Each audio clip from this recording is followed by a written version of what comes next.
This is the Bloody Disgusting Podcast Network.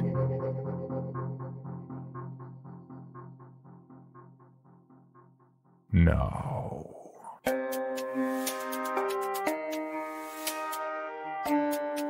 This is Creepy, a podcast dedicated to sharing the most famous, chilling, and disturbing creepypastas and urban legends in the world.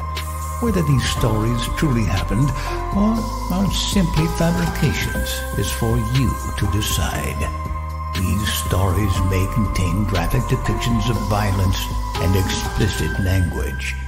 Listener discretion is advised. Creepy presents. 10 years ago, I spoke to something otherworldly. Written by Jacob Romans Writer and narrated by Jimmy Ferrer. Most of us feel quite safe when the weather turns bad. We have houses, castles of steel, plaster, and wood. We have television, internet, systems to warn us about anything actually dangerous. Modern life serves every need.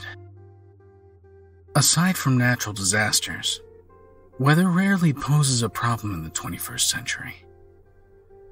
Gone are the days of muddy caves, of huts and villages. Now, we live in monuments to our achievement. And so, when rain comes down in sheets, when cracks of light split the air open and reverberating rumbles follow, we feel nothing but excitement. But sometimes, the atmosphere beyond our walls is violent enough to unnerve us. The wind is powerful enough to make our houses creak, and the tap of the rain turns into a roar. Then, thunder erupts outside, impossibly loud. The ground shakes, and for a moment, a primal urge to hide takes over. Our instincts are buried deep, but the untamed might of a storm can dredge them up. Because at the core, we're still frightened animals. We just upgraded our caves. It was on such a thunderous night that I spoke to the Soul Eater. I'd finished my evening rituals and crawled under the sheets. The noise of the rain comforted me at first, a soothing, static lull. But when the storm intensified, my breath grew shallow with anxiety. I've never bothered with psychiatric help, so I don't know what diagnosis they'd give my brain. But whatever plagues me, it's twisted my thoughts since childhood. I thought about my mind a lot that night, laying in my bed as the window flashed with lightning. Why am I the way that I am? What does it mean to be me? Is it even worth it to be me? These questions swirled in my head as the storm raged outside. I found no answers. The interesting thing was that most people would actually want to be me, or at least to live my lifestyle. I'd found success in writing thriller novels, and my possessions were impressive. My house was grand and stately, situated in a woodland corner of a nice neighborhood. Yet it was empty. Nobody shared my home with me. I was also empty myself. I had nobody with which to share my true self. I was hyper-conscious of the fact that I'd missed out on young love, that beautiful, blissful experience. 30 years and alone? Sure, I could find someone. But the damage of loneliness had already been done. And since I wasn't living for somebody else, what was I really living for? I'd never particularly enjoyed life. When I was a teenager, I lived it because I had a future. When I was in my early 20s, I lived to take care of my mother. When I was in my late 20s, I lived because I had stories to tell. Now that the future was here, my mother was gone, and my stories were told, what was left? Years of rotting in this mansion? Of trying to recover the feeling of youth I'd wasted. It would never return. Not much of a point in continuing. Krakow. The thunder rang out, like 1,000 simultaneous gunshots. My house, my enormous, empty house, shuddered, shaking dust from the ceiling. Instinctively, I pulled the blankets over my head. Before a sense of shame for my childish reaction took over and forced the covers back down, I realized I needed to sleep. My thoughts were taking a dark turn. My emotions were bubbling to the surface, dredged up by the storm. I tried to lie still and shut off my thoughts. Seconds turned to minutes, then to hours. I was preparing myself to go grab some Ambien when another crack of thunder exploded over the house. As the rumble faded, I heard something else, a dull thud from downstairs. The front door had been slammed shut. I remembered locking it that night. I lay quietly, pondering. A robbery? Should I call the cops or pretend to sleep? What if it wasn't a robbery at all? Perhaps some poor soul caught in the storm had sought shelter.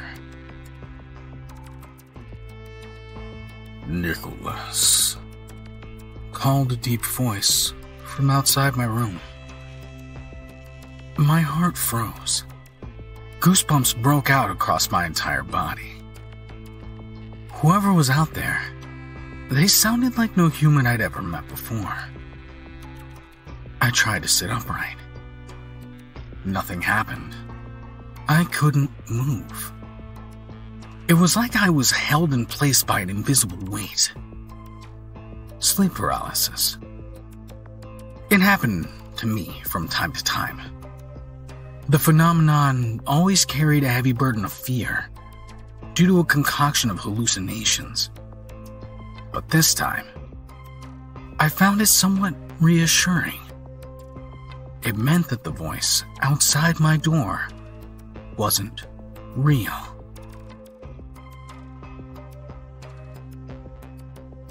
I held my breath as the doorknob turned, slowly, agonizingly. My bedroom door creaked as it swung open and a figure came into view. The man was floating, horizontally, as if he laid face down on thin air, as he drifted across the room and over my bed. I had a sickening realization. It was me. My body, my face, even the pajamas that I had on at that very moment. He became motionless as he hovered directly above me. For a moment, we just stared at each other. Then his mouth moved, and the voice that emerged was so alien. I couldn't imagine it syncing with a person's lips, much less my own. Hello, Nicholas. Deep, knowing, mournful, as if the ocean could speak. And above that, a barely perceptible static buzz in the words. I only stared, Come on now. Be polite, chided the ghost. I found I could speak. You're not real, I told him. At this, my face, suspended just a few feet above my own, only smiled. I was thinking we can have a conversation tonight. The hallucination's voice boomed all around the room, echoing from more distant corners of the house. About what? I asked him. I tried to move my arms and legs, but they refused to respond. It would be a long night. Life, death, you. I answered with a stare, at which the facsimile of me broke into an even larger grin. Let's start with a question. Why are you still alive? Of course he knew my thoughts. This was, after all, my dream. Still, a weird feeling crept through my paralyzed body when he mentioned the exact same question I just asked myself. Because my life has value, I answered. Hardly a satisfactory answer, Nicholas. Why does your life have value? The ghost said in that unearthly voice. I hesitated for a few moments. There are good things in my life. I eat well. I relax. I want for nothing. Good. The floating version of me chuckled. Eating well is good. Relaxing is good. What about the bad, Nicholas? It doesn't matter how satisfied your material urges are if your soul is diseased. I didn't answer. The fear that had dissipated minutes ago returned to the words. This didn't feel like a normal dream. Ponder this. How does the good in your life compare to the bad? The negatives are overwhelming. You have more regret than pride. You have more anger than joy. You have more aches and pains than comfortable moments. And your loneliness outweighs your love with the gravity of a world. Shut up, I told the thing, and shut my eyes. Again, I tried to move, and again my body failed me. No. The word resounded, sonorous and static, from inches above my face. I opened my eyes and found the ghost had moved much closer. The smile had left his face. Every moment is a battle between joy and pain. And which one wins the majority of the time? There's no formula. I can contrive to prove this to you, but you will know the truth deep within you. You see, Nicholas, here's the truly sad aspect of all of this. You live a better life than the vast majority of all humans that have ever lived. And you're still unhappy. What does that tell you about life? Life is suffering, I conceded, It was a mantra some of my characters liked to repeat. He smiled again, suspended over me, and floated upward a few inches. I hated my own face. That moment. Taunting, smug grin. So why live? His question came out as a whisper that held more menace than any other previous booming statements. I stared up at the being. Faith, I answered after a minute. His laugh was loud and rolling, like a series of crashing waves.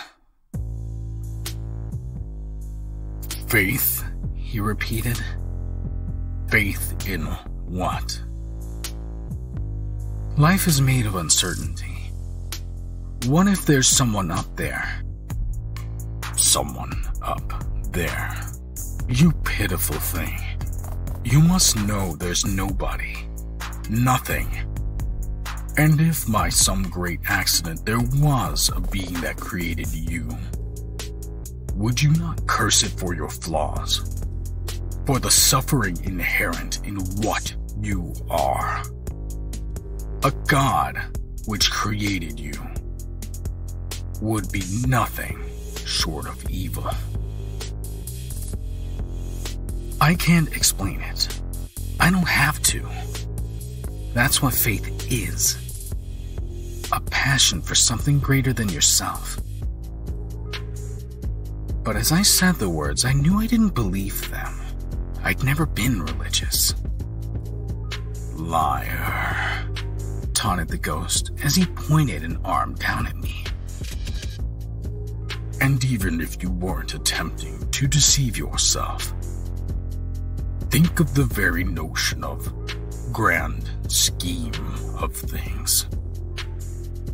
Some kind of cosmic plan. Is it truly a comforting idea that you are merely a cog in the machine created by an incomprehensible force? A cold feeling spread through me at that, but I forced myself to ignore it. I kept forgetting it was still a dream, only a manifestation of my subconscious. I couldn't let it disturb me. But there was something about the way the ghost moved and spoke that just wasn't right. It was like no sleep paralysis episode I'd ever suffered. Nicholas, why live? Asked the hallucination once more.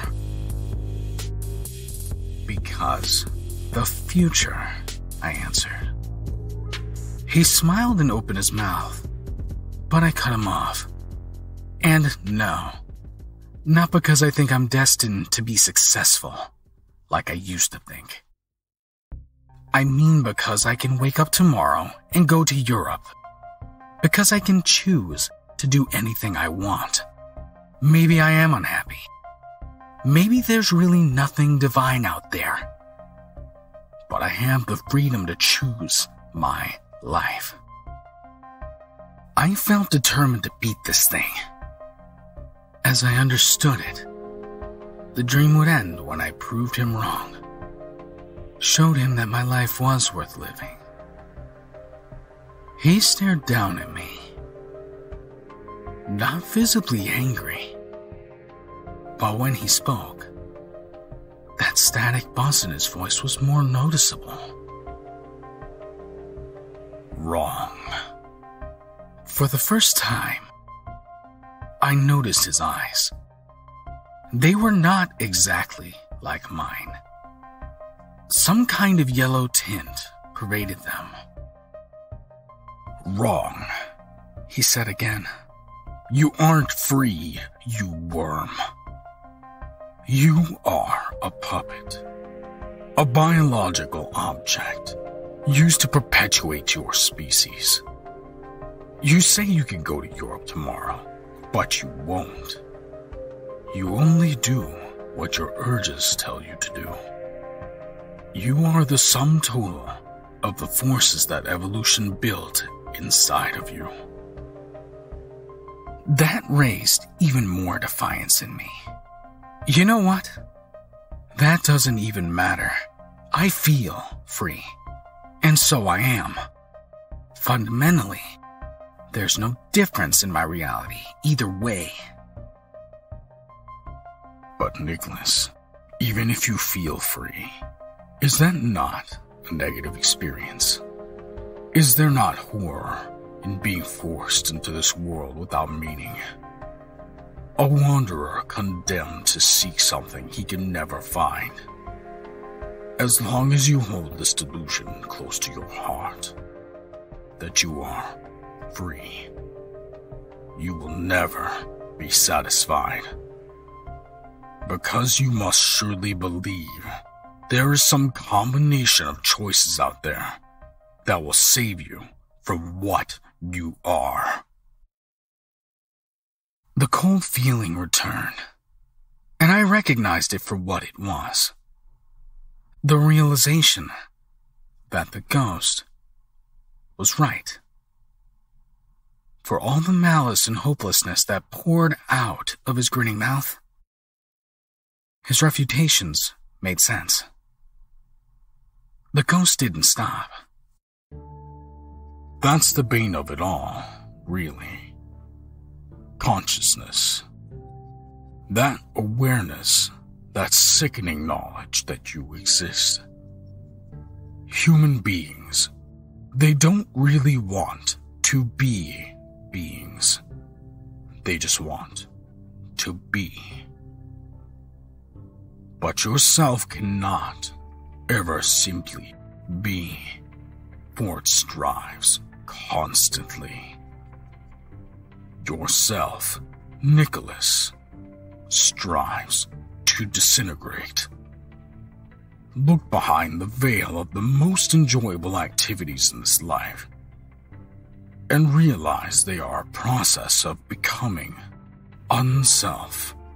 Sex, drugs, love, even fun itself.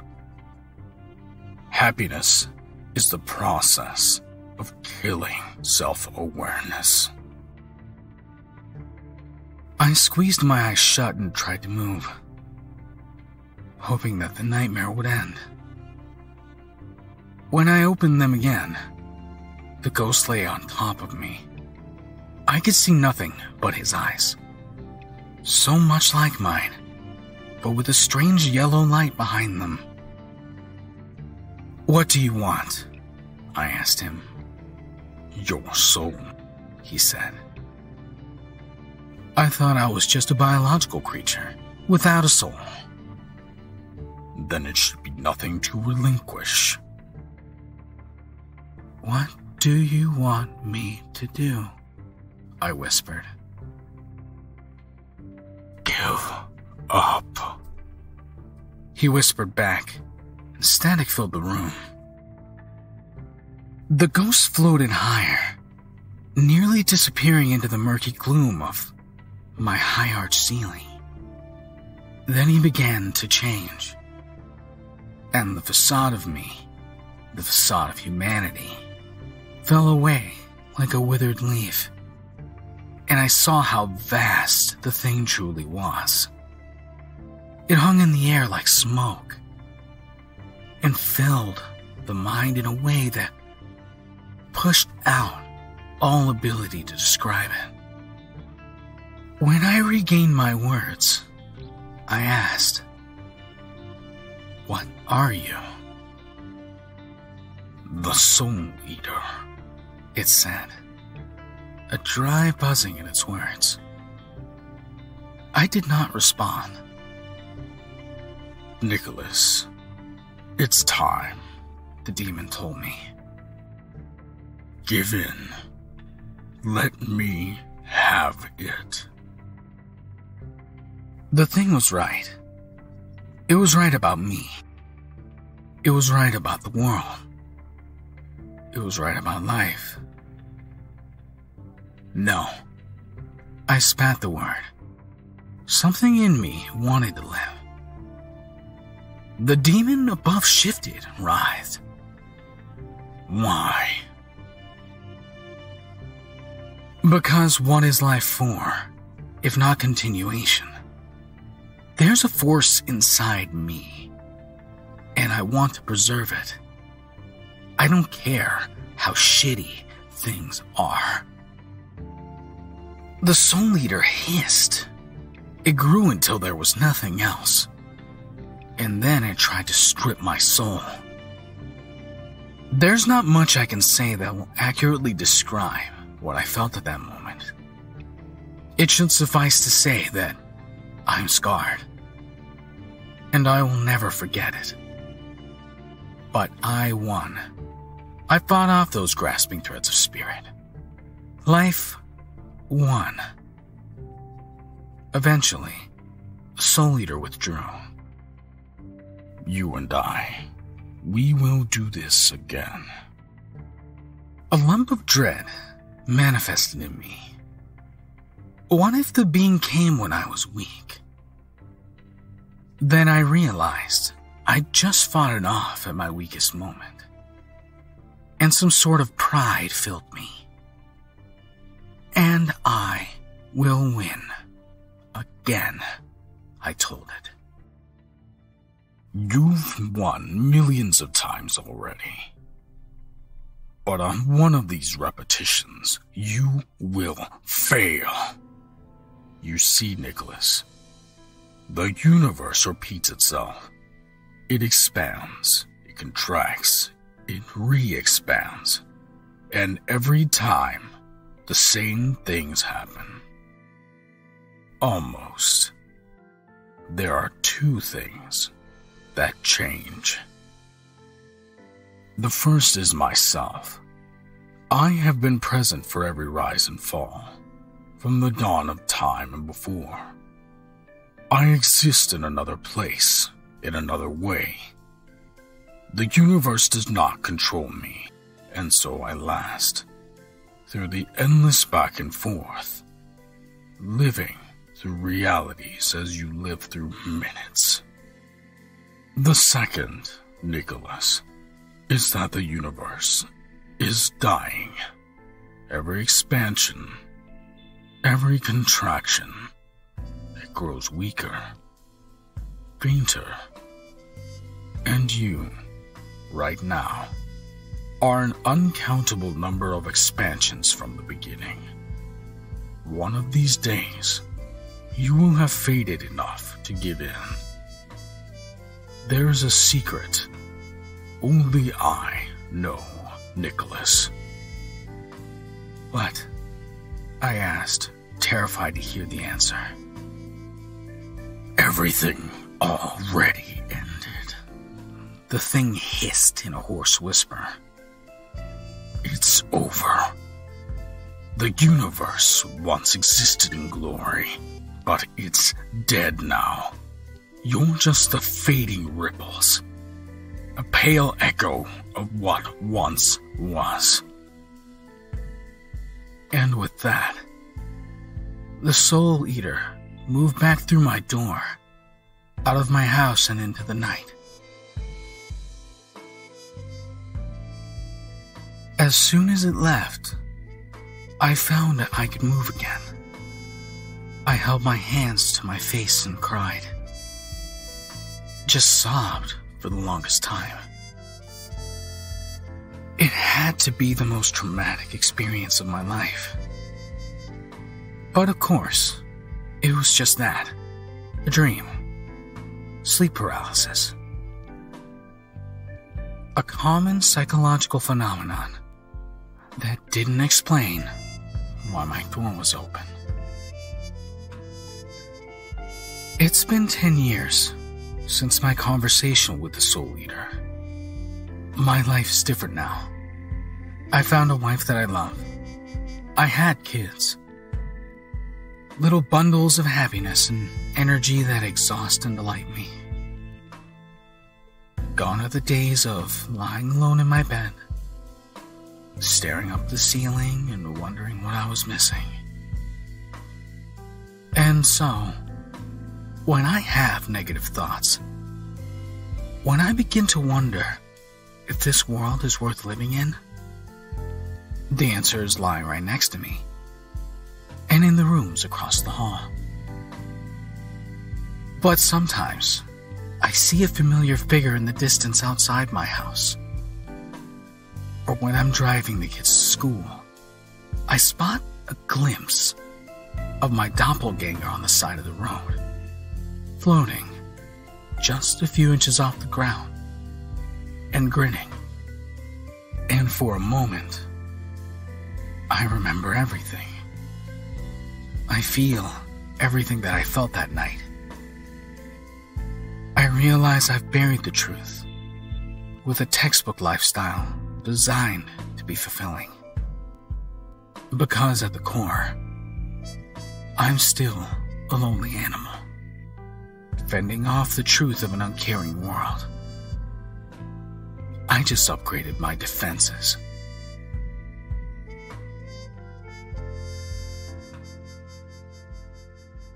For more information, including pictures and videos of the stories told on this podcast, or to suggest stories for future episodes, please visit us at CreepyPod on Twitter, Instagram, and Facebook, or email us at creepypod@gmail.com.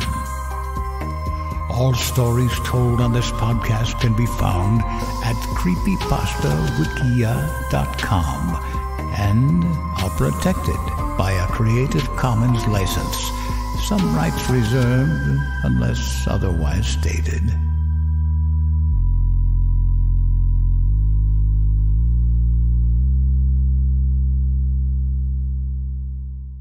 The Bloody Disgusting Podcast Network, home of Horror Queers, genre commentary from the LGBTQ perspective, SCP Archives, The Boo Crew. Listen free wherever you stream audio and at bloodydisgusting.com/podcasts.